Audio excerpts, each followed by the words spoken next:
What's up, you guys? Steven here for Off the Shelf Movie Night to talk to you about physical media, about Blu-rays and 4Ks and DVDs and all the things that we love to collect and enjoy and share here on this channel. If you like that sort of thing, please give me a subscribe and a like, and if you feel it, share it, And let's talk about movies and physical media, because that's what this whole thing is about.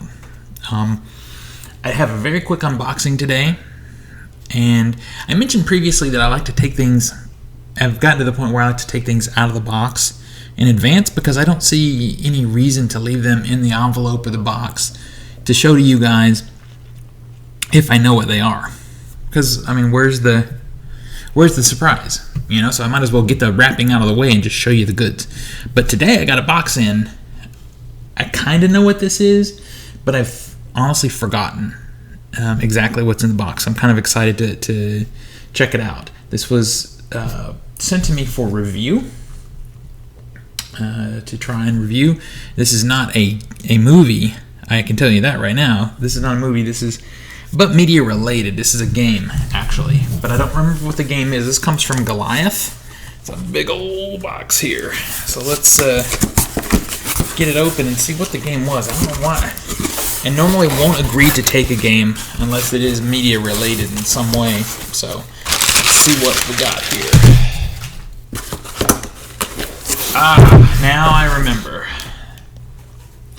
So this is from Goliath. It is a game called The Iron Gate. It's an escape game board game.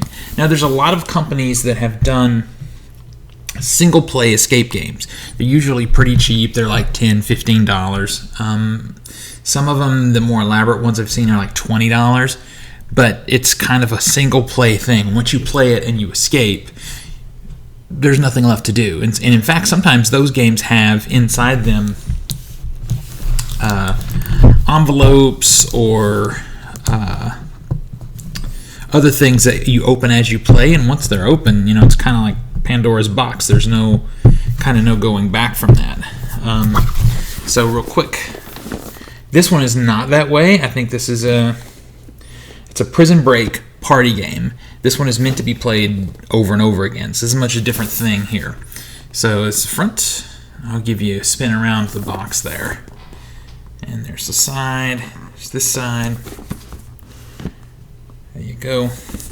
So it says 3 to 8 players, competitive play. Competitive play is important because a lot of these types of games are cooperative, which I enjoy cooperative games quite a lot. It's you and your friends against the game itself. This is not that way. We will be competing. It takes 45 to 60 minutes to play. Recommended age is 13 and up.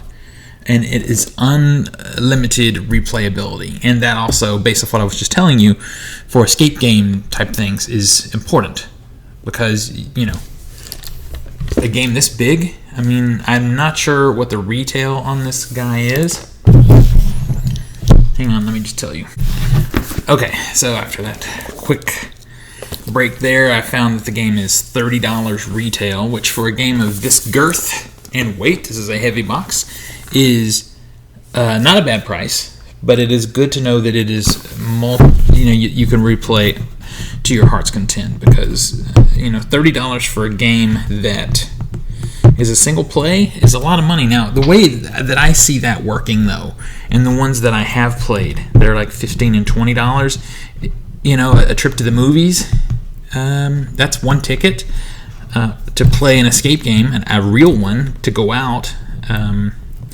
At least in my experience here in Nashville, Tennessee, is $25 to $30 per person. So if you're talking a $15 to $20 single-play escape game situation, that price is not that bad. I'm trying to be be delicate here, and get the tape off so we can take a look on the inside.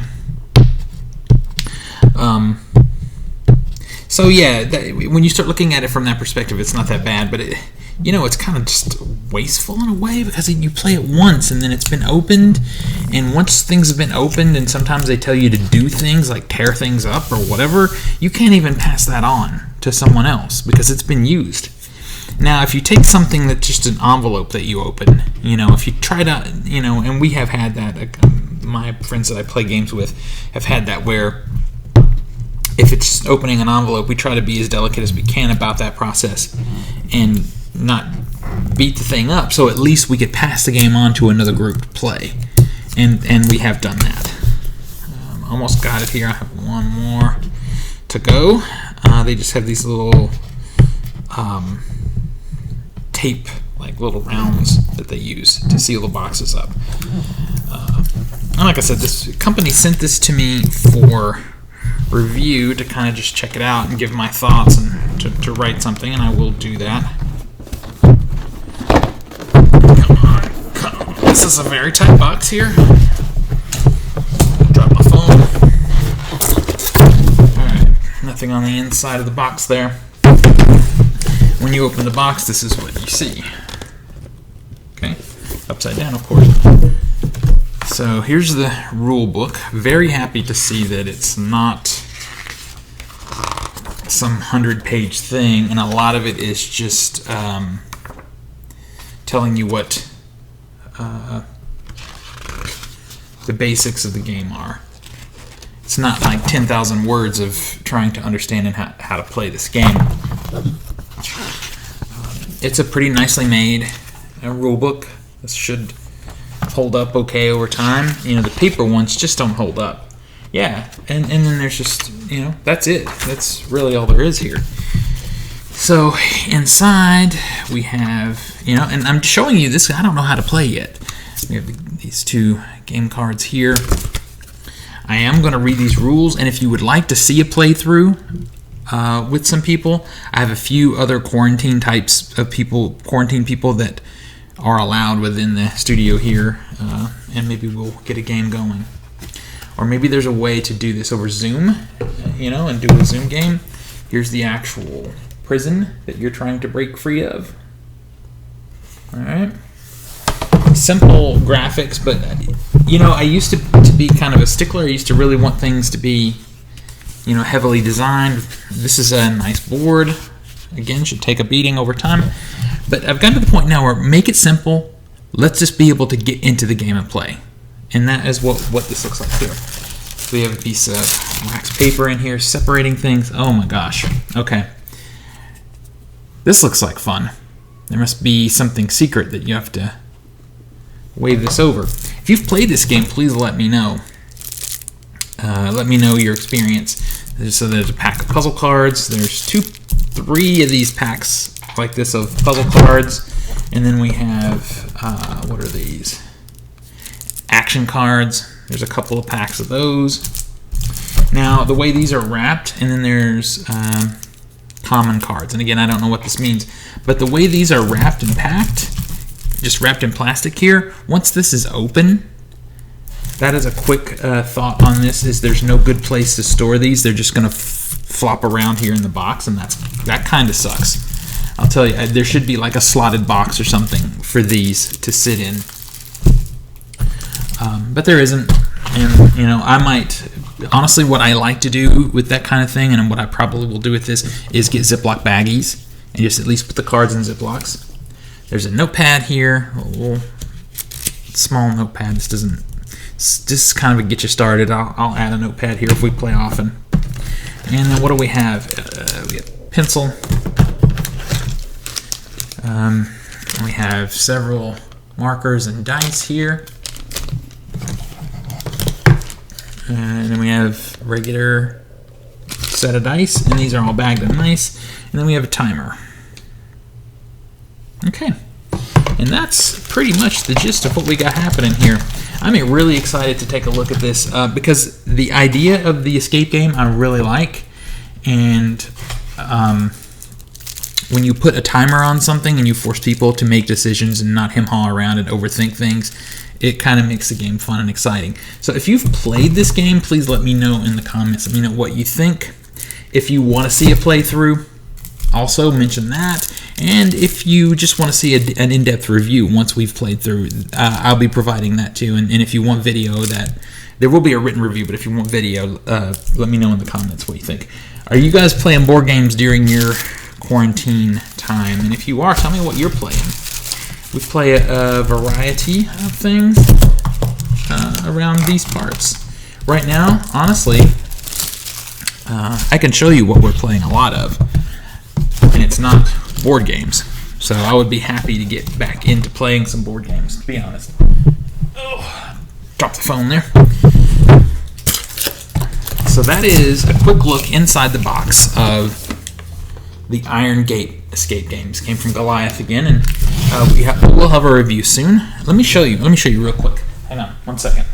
Just want to show you real quick what we've been playing around these parts, because socially distancing games that we've been playing is Dead by Daylight on the Switch. I know my elitist computer gaming friends will tell me, have told me, continue to tell me that this game looks better and has a much better frame rate on the computer. I get it. I know. If this was played through Steam, it would look a lot better. I've seen video.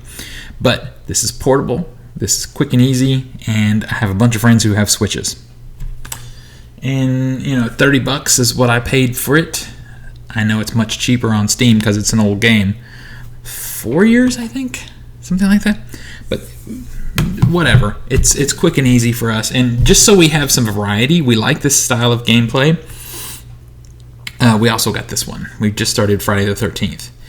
Very similar game, but different graphics, different mechanics. This one, obviously, when you look at the two together, much better graphics. It's kind of weird, though, because the environmental graphics on this are pretty good. The reflective, the way the light reflects on the ground, different things like that is better. But the character models on this are kind of weird. And also, there's a lot of aliasing that happens. And don't be surprised if you play this on Switch, if you walk up close to a wall or something, if your arm goes through, that kind of thing. Basically, if you don't know these two games, what it is you either play a serial killer that's like Jason style. They have Leatherface in this one and Michael Myers. They have basically most everything other than Jason, because he has his own game. So you play as a camp counselor. You have, in this one and this one, several methods of escape. This one is much more team-driven. You need your team really to kind of help you escape. This one you can get away on your own, or you can end up playing the killer in either one, and then your goal is just to kill everybody and stop them from escaping. This one plays, I think, up to 6. This one plays 7. So I've been playing a lot of these two things online. So it'll be nice to kind of step away from the video games and get back to some old school board gaming.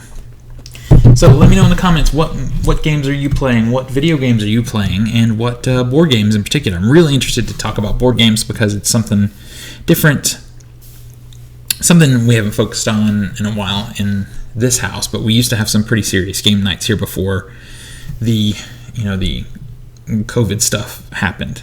So that's it. Just wanted to unbox this game, share it with you, and find out if anybody out there's played it that can give me some notes, some experience, some feedback, that kind of thing. And since we're into games, if you play either of these, what do you like? What do you not like? Let me know in the comments. Until next we meet, pull something cool off the shelf, share it with your friends and family, and remind them why physical media is the best way to watch films and TV. And physical media is pretty darn great on gaming too. I'll see you on the next one.